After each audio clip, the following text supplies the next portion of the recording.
Bonjour à toutes et à tous. Nous sommes le 12 juin 2022. Mon nom est Claude Laferrière, maître Claude Laferrière. Je suis enseignant en géopolitique et avocat.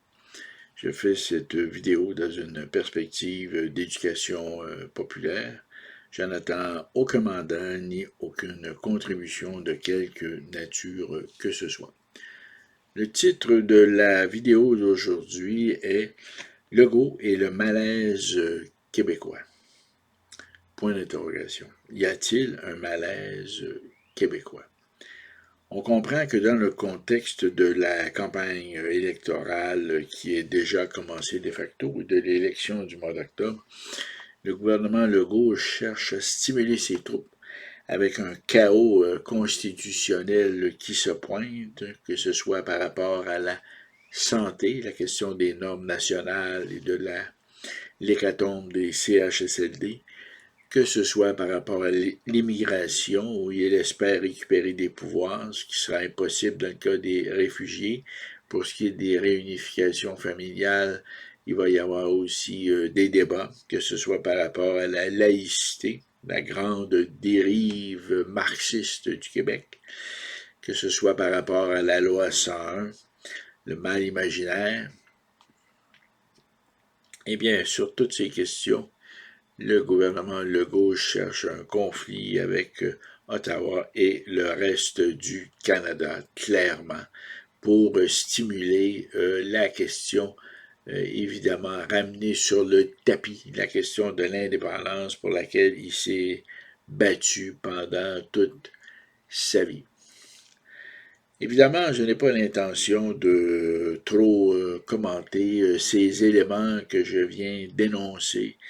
Il s'agit plutôt pour moi de, si vous voulez, de d'étayer et d'analyser le malaise québécois par rapport à une déclaration du député Pascal Bérubé, qui représente une circonscription du bas du fleuve, Matane, sauf erreur, et qui a fait référence à la bataille des plaines d'Abraham. Et parmi l'élite souverainiste séparatiste au Québec, la question de la défaite de la France et de la bataille des plaines d'Abraham est vraiment, si vous voulez, le cœur, la racine ultime, le noyau historique et idéologique à la fois de la démarche souverainiste. Je m'explique. D'abord, il faut examiner ce qu'était la France avant la conquête, avant la bataille des plaines d'Abraham de 1759 et avant le traité de Paris de 1863.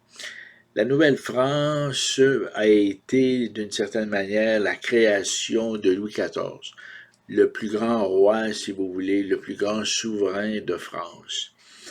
À cette époque-là, à l'époque de Louis XIV, l'idée de développer un empire français était très présente, ce qui a amené la création de ce que nous sommes, le fondement de ce que nous sommes. Nous sommes la création du plus grand roi de France, de Louis XIV, qui a envoyé des personnages illustres comme Colbert, Jean Talon et d'autres, qui ont créé notre société, mais aussi des explorateurs, Cavalier de la Salle, Pierre Lemon d'Iberville, etc. Je n'ai pas l'intention de refaire l'histoire de la Nouvelle-France, mais simplement de vous dire que la racine profonde dans l'histoire de ce que nous sommes origine du plus grand roi de France, Louis XIV, et qui avait fait de Versailles, en quelque sorte, le lieu de sa garde rapprochée et évidemment de son pouvoir personnel. Parce qu'il faut comprendre que la monarchie française était fondamentalement une monarchie absolue. Il y avait des assemblées régionales qui faisaient office de parlement, entre guillemets, et qui pouvaient faire des remontrances au roi. Mais le roi décidait de tout, des taxes, des orientations de la politique étrangère, de la politique locale, qui se limitait la plupart du temps à percevoir des taxes et encore des taxes pour payer l'armée, fournir la solde à ses soldats, pour défendre le territoire, pour défendre le royaume.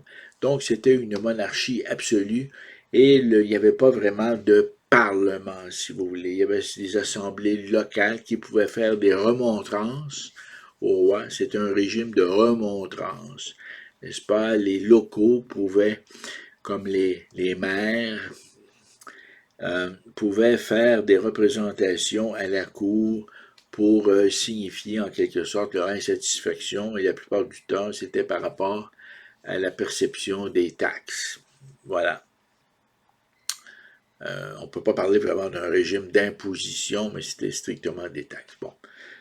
En Angleterre, par contre, c'était très différent. Mais ça, je vais y revenir un petit peu plus tard parce que, bon, on va assister vraiment à un État où vous avez un monarque et un parlement et qui existe depuis 1215. Vous avez donc la possibilité, les citoyens, enfin les sujets du roi avaient la possibilité de faire des représentations devant un organisme, si vous voulez, une assemblée constituante que le roi finalement, dont le roi avait permis l'émergence. Donc, je reviens en France à l'époque de Louis XIV, et à ce moment-là, ce qui est fondamental de retenir, c'est que l'Amérique, pour Louis XIV, c'est très important. Évidemment, il va décéder et il va être remplacé par Louis XV. Et c'est là qu'il y a un problème. Parce que Louis XV va plonger la France dans la guerre de 7 ans, n'est-ce pas?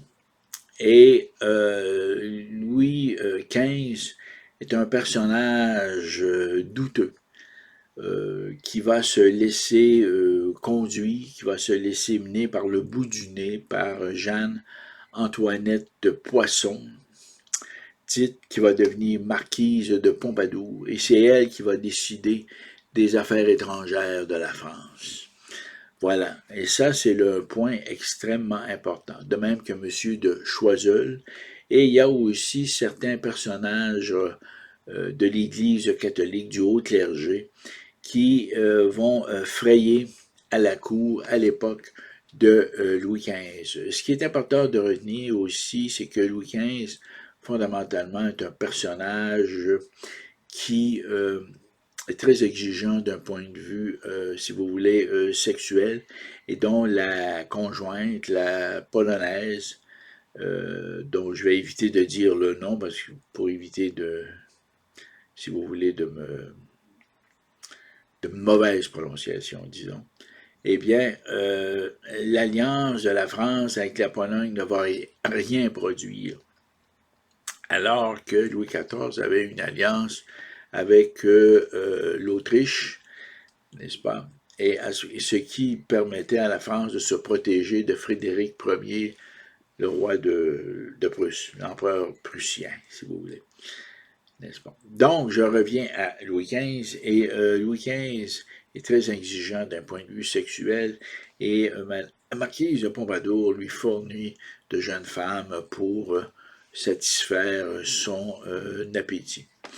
À cette époque-là, Louis XV n'a pas une très haute opinion de l'Amérique.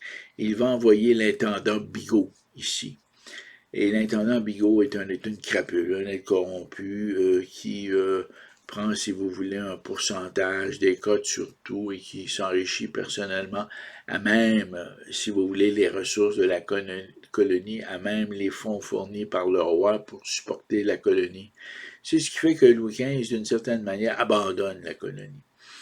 Et ça se fait graduellement, et il met l'emphase sur la Martinique et la Guadeloupe, et surtout sur une possibilité d'invasion de l'Angleterre, ce qui va donner lieu à la bataille des Cardinaux à l'automne de 1759, après la défaite des plaines d'Abraham. Bon. Il faut comprendre que, pour revenir maintenant cibler de façon précise la défaite des plaines d'Abraham au début de l'automne 1759, c'est de comprendre que il n'y aura pas de renfort, n'est-ce pas? Les communications entre la France et la nouvelle France sont très mauvaises, et finalement, alors que les troupes britanniques sont supportées, par le pouvoir en Angleterre, sur lequel je vais revenir dans quelques minutes. Et eh bien, ici, nous, là, Louis XV nous a déjà abandonnés, bien avant la bataille décisive. Et pourquoi il nous a abandonnés? Bien parce qu'il envisage d'envisager l'Angleterre, ce qui va donner lieu à la bataille, des fameuses batailles des Cardinaux. Et il est là un peu la problématique géostratégique, c'est que pour Louis XV, comment, sur quelle côte, comment faire un débarquement, opérer un débarquement sur les côtes anglaises pour conquérir l'Angleterre. Différentes options s'offrent à lui et évidemment, il est dans une période d'indécision. Il est dans une période où il doit faire des opérations de reconnaissance sur les côtes anglaises et les espions anglais rapportent à Georges II à ce moment-là ce qui se passe, et à William Pitt, qui est le premier ministre d'Angleterre. Et c'est là qu'eux apprennent que la France a l'intention de les envahir. Donc, ils vont créer un blocus. La Navy, la marine anglaise, la Navy, va bloquer la Royale et va lui infliger toute une raclée, toute une défaite à l'occasion de la bataille des Cardinaux. Donc, ce qu'il faut comprendre, c'est que à ce moment-là, en 1959, peut-être même dès le début de 1959, Louis XV a largué la Nouvelle-France. Il nous a abandonnés. Et là, il faut être très, comment dire, il faut être circonspect et réaliste et voir comment s'organiser le pouvoir en Angleterre à cette période-là. En Angleterre, c'était le règne de Georges II et de William Pitt. Qui était William Pitt? Eh bien, comme je vous l'ai dit tantôt, en France, c'était une monarchie absolue. Tout tournait autour de Versailles. Il y avait des assemblées locales, mais c'était négligeable. Et alors qu'en Angleterre, vous aviez le monarque et vous aviez un parlement, le palais de Westminster, le palais de Buckingham, si vous voulez. Donc, c'était vraiment une entité bicéphale. Et ce parlement existait d'une certaine manière depuis 1215. En fait, la forme primitive du Parlement, c'était une assemblée. Il n'y avait pas de constitution écrite, mais c'est une assemblée constituée de ce qu'on va appeler les freeholders, c'est-à-dire les propriétaires, et qui, évidemment, ce n'était pas un suffrage universel, c'était des hommes, malheureusement, et seulement des propriétaires qui, en quelque sorte, prenait des décisions en consultation avec le roi qui pouvait opposer son veto. Le roi, quant à lui, était entouré d'une aristocratie, des personnes, des militaires anoblis, qui vont devenir ce qu'on va appeler des barons, parfois des comtes, des ducs, mais ça c'est davantage le modèle français, mais qui vont devenir des barons, sa garde rapprochée, à savoir des compagnons qui ont mené la guerre avec lui pour protéger le territoire du royaume. Donc, vous avez le roi, vous avez les barons, la garde rapprochée, et vous avez cette idée, vous avez un parlement qui représente les freeholders. Les barons vont devenir des lords, qui vont devenir la chambre des lords, et qui va devenir, à partir de 1833 ou 1844, parfois je me mêle, le comité judiciaire de la Chambre des lords qui va recevoir des appels de la Cour suprême du Canada après 1867. Mais là, je ne vais pas dériver là-dessus. Donc, vous avez vraiment une structure démocratique, républicaine et monarchique en même temps. Donc, vous avez un monarque, vous avez une république, vous avez des lords, une élite, et vous avez le peuple. Vous avez une chambre des communes qui a un certain pouvoir. En fait, qui a beaucoup de pouvoir et qui va permettre, et qui va créer deux guerres civiles, les deux guerres des Roses, et qui va permettre à Oliver Cromwell, un puritain, d'accéder à un poste, enfin, accéder à des fonctions importantes à la Chambre des communes et à obtenir que Charles Ier soit décapité. Il y a donc une dialectique qui s'opère entre, si vous voulez, le roi et son aristocratie d'une part, et d'autre part, le Parlement. Et ça remonte à 1215, la fameuse Grande Charte, où finalement, qui est à l'origine de l'habeas corpus et qui fait qu'on ne peut pas incarcérer ou détenir sans savoir pourquoi on est incarcéré, pourquoi on est détenu, ce qui est le fondement du droit anglais. Bon. En France, c'est pas ça du tout. C'est la monarchie absolue, la dictature absolue. Ici, en Angleterre, le roi peut lever des taxes. Eh bien, son Parlement peut lui dire non, non. Si le roi veut aller en guerre, le Parlement peut lui dire nous, on va mettre une limite à ça. Et là, ce qui entraîne parfois des conflits. Donc, il y a vraiment, si vous voulez, un check and balances qui se fait. Et il y a le début d'un judiciaire. Il y a des cours, n'est-ce pas, qui sont gérés par des lords juges. Et ça, mais c'est encore embryonnaire, même à l'époque de la guerre de 7 ans. Bon. Donc, on se retrouve en Angleterre avec un véritable pouvoir et avec des hommes politiques forts. William Pitt est un homme fort. William Pitt, on pourrait le comparer à une sorte de Donald Trump sur les stéroïdes.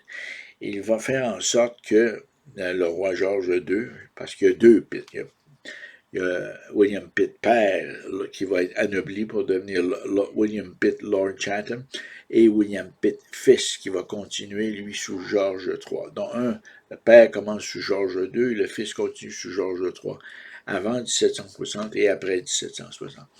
Mais il faut comprendre que les Pitt, ce sont des personnages très colorés, très puritains, et qui ont un esprit militaire très fort. Ils vont créer la Royale, littéralement. Pas la Royale, dis-je, la Navy. La Royale, c'est la France. Je viens de commettre un lapsus. Bon, enfin. Donc, on se retrouve au moment de la bataille des plaines d'Abraham, en Angleterre, avec un gouvernement qui tient à l'Amérique, qui veut garder les terres et qui veut s'en emparer, qui veut littéralement chasser les Français. Alors que Louis XV, c'est pas du tout son intention, ça ne l'intéresse pas. Lui, ce qu'il veut essentiellement, c'est attaquer l'Angleterre et à la bataille des cardinaux, il va se faire, la Royale va subir une importante défaite, alors que ici, la Navy va, si vous voulez, va connaître une victoire aux plaines d'Abraham, même si elle va perdre son général, n'est-ce pas? Le général, le fameux Wolfe, là. Donc, on se retrouve aussi, il va y avoir une résistance quand même si les Français sont abandonnés, il va y avoir une résistance de la part des généraux Lévis et Vaudreuil au fur et à mesure que les Anglais avancent vers Montréal. Bon, maintenant, quel est le lien de tout ça, vous allez me dire, avec le malaise québécois et Legault? Eh bien, c'est simple. C'est que le malaise québécois que Legault essaie de provoquer n'a pas vraiment de justification. Parce que, bon, à la bataille des plaines d'Abraham, bon, ouais, Montcalm va y laisser sa peau, Wolfe aussi, mais il faut comprendre que tout ça a commencé au début en fait, dans la foulée de la guerre de 7 ans, et que Louis XV n'a aucun appétit pour la Nouvelle-France. En fait, c'est Madame de Pompadour qui n'a aucun appétit pour la Nouvelle-France. Elle, c'est la Martinique et la Guadeloupe. Et à ce moment-là, évidemment, tout ça va se conclure par le traité de Paris de 1763. Ce qu'il faut comprendre dans tout ça, c'est que nous, les Canadiens français, avant 1947, on était des citoyens britanniques. Donc, des Britanniques parlant français. Eh bien, nous, on n'a pas à avoir de malaise. On n'a pas à être mal à l'aise. Pourquoi? Parce que la défaite des plaines d'Abraham n'est pas vraiment une défaite. C'est un abandon des Français d'Amérique par Louis XV.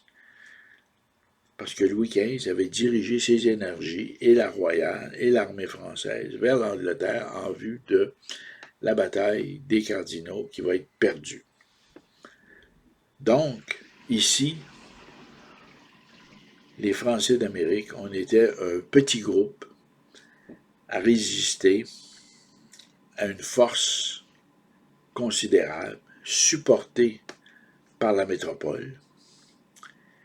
Et la défaite que nous avons subie, eh bien, au fond, ça a été davantage, je vous dirais, un compromis politique parce que il va y avoir l'acte de Québec qui va suivre en 1774 et qui va nous reconnaître la coutume de Paris, la religion catholique, la possibilité de pratiquer notre religion et la langue française qui est, si vous voulez, imbriquée dans la coutume de Paris, dans les coutumes françaises, qui était la loi ici. Donc, autrement dit, il n'y a aucune raison d'avoir un malaise québécois, ce que Legault veut provoquer. Pour la simple et bonne raison que nous sommes la création, la conséquence de l'œuvre du plus grand roi de l'histoire de France, Louis XIV. Et que par la suite, la conquête, nous sommes d'une certaine manière aussi la création d'hommes forts, de William Pitt et de Georges III. Et évidemment, et il faut comprendre qu'il y avait parmi les Britanniques qui nous ont conquis le général Lawrence qui a initié la déportation des Acadiens. Eh bien, les Écossais, le gouverneur Murray et le clergé français de l'époque qui était resté ici vont mettre fin à leur action parce que c'était fondamentalement mal et un roi chrétien ne pouvait pas faire cela à une population chrétienne. Parce qu'il faut comprendre que la guerre de 7 ans, c'était entre deux nations chrétiennes, la France et l'Angleterre, et que le christianisme était, si vous voulez, la norme du droit de la guerre, du droit international de l'époque, et que c'est en fonction de ces normes de deux peuples chrétiens, un catholique et l'autre anglican et puritain, qu'il y avait des paramètres qui ne pouvaient pas être dépassés. Le général Lawrence, avec la déportation des Acadiens, a violé des lois chrétiennes. Il ne pouvait pas faire ça. Donc, il faut comprendre que la défaite des plaines d'Abraham est une défaite dans l'honneur. Et ça a été la reconnaissance un peu plus tard, en 1774, par Georges III, de notre contribution et de notre effort à créer de ce qui va devenir le Dominion du Canada. Donc, nous sommes les descendants, je le dis, je le répète et c'est important, nous sommes les descendants de la création, si vous voulez, du plus grand roi de France, Louis XIV, et que nous avons survécu, que nous nous sommes développés grâce à la protection du roi d'Angleterre et surtout du premier ministre William Pitt, le fils du père Lord Chatham, William Pitt, parce qu'il y a eu deux Pitt, le père et le fils, n'est-ce pas?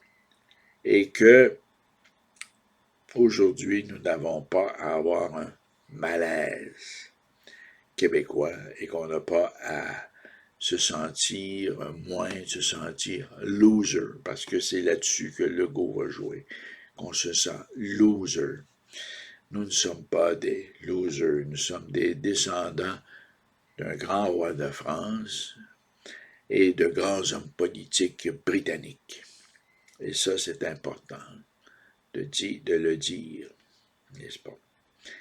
Et que nous n'avons pas à avoir honte de ce que nous sommes et que nous n'avons pas non plus à avoir peur de ce qu'on pourrait nous enlever parce que ce que nous sommes et ce que nous avons, c'est l'Angleterre qui nous l'a donné.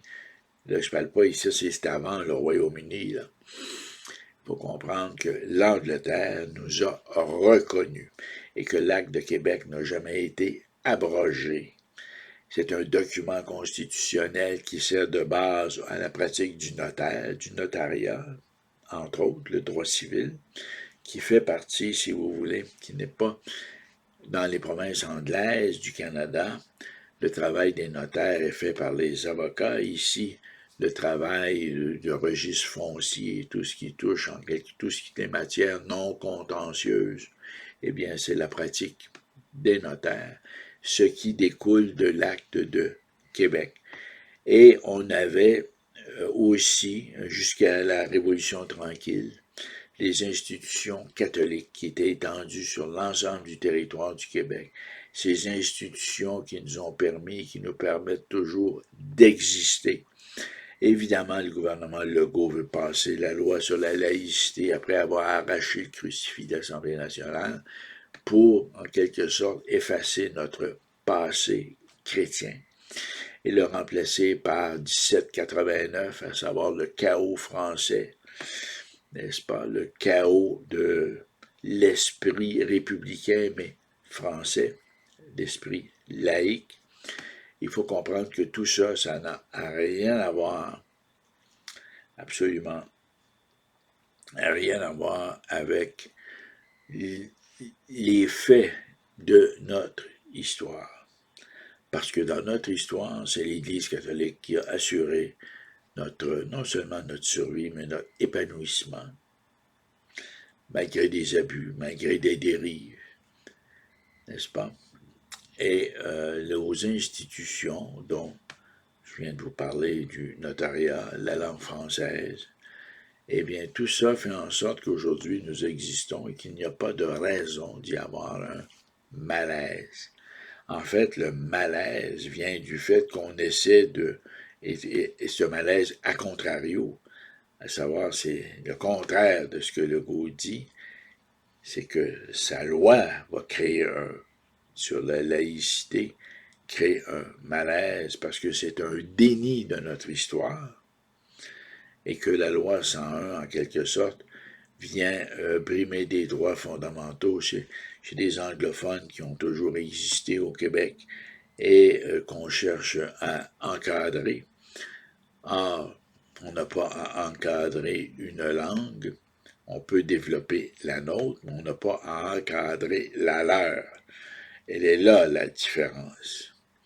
Et c'est ça qui crée une forme d'oppression. Et voilà. Maintenant, pour ce qui est du dossier de la santé, bon, écoutez, c'est autre chose. Legault ne veut pas avoir d'enquête publique. J'ai dit dans une autre vidéo que le gouvernement fédéral, pour imposer des normes nationales, devrait déclencher une enquête publique. Mais ça, sur les CHSLD, la résidence Aaron, et évidemment, il y a aussi le dossier de l'immigration. Donc, je pense que le malaise québécois, c'est un malaise provoqué par Legault, qui n'a pas de racines dans l'histoire, parce qu'au contraire, nous avons toutes les raisons au monde d'être fiers de ce que nous sommes, les descendants de Louis XIV, mais aussi de William Pitt, et d'une certaine manière de Georges III, n'est-ce pas? Et voilà. C'était tout pour la vidéo d'aujourd'hui. J'espère que vous avez apprécié. Vous pouvez commenter, partager. Si vous n'êtes pas d'accord, vous dites. J'essaie de répondre la plupart du temps. Et là-dessus, avant de vous quitter, je vous dirais que la prochaine vidéo que j'ai annoncée, que je vais continuer d'annoncer, parce que bon, j'y travaille toujours, c'est sur un grand projet qui s'intitule L'invasion chinoise. Voilà. Donc, je vous souhaite une bonne journée et à la prochaine.